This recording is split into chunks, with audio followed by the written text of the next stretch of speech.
Ona sasa, nilikwambia mimi sitaki. Nitaambia nini wazazi wangu? Lazima nitafukuzwa.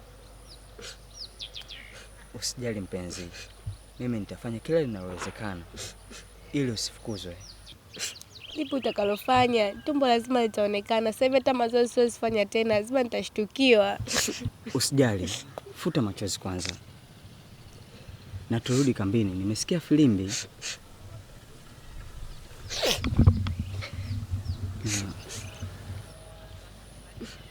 Naomba usinitaje. Mimi nikimaliza mafunzo nitapata kazi na tutaishi vizuri. Sawa.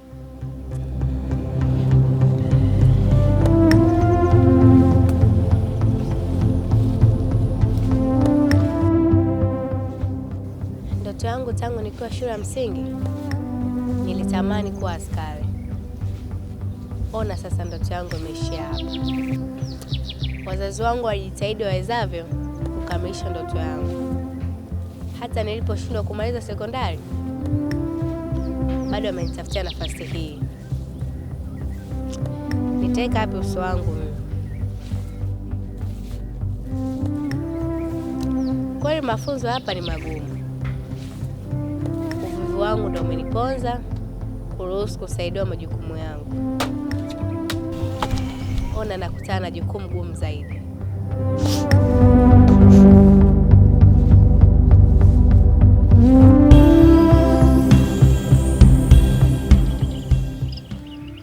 Chukua mpenzi. Ni nini? Itatoa kila kitu na hakuna atakayejua. Umetoa wapi? Kunywa. Nimetoa huko mjini, nilienda asubuhi. Mimi naogopa. Usiogope.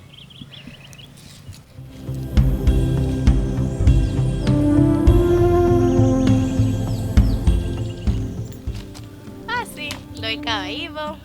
Alinekea zile dawa, nyingine nikanywa. Usiku wake sikulala, damu nyingi zilinitoka, tumbo lilinikata.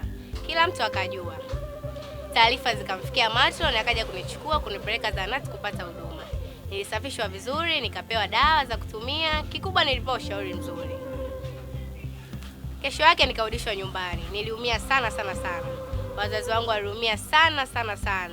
Lakini ndio hivyo. Hakunikatia tamaa, amenipa mtaji, ndio naona kaduka kangu hapa. Yule mpenzi wa kambini sikumsikia tena.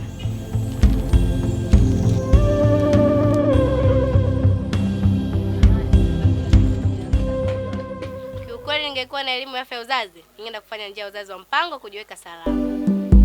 Huduma sahihi baada ya mimba kuharibika zinaweza kuokoa maisha ya mama. Fika kituo cha kutolea huduma za afya kwa matibabu zaidi au piga simu namba 199 bila malipo.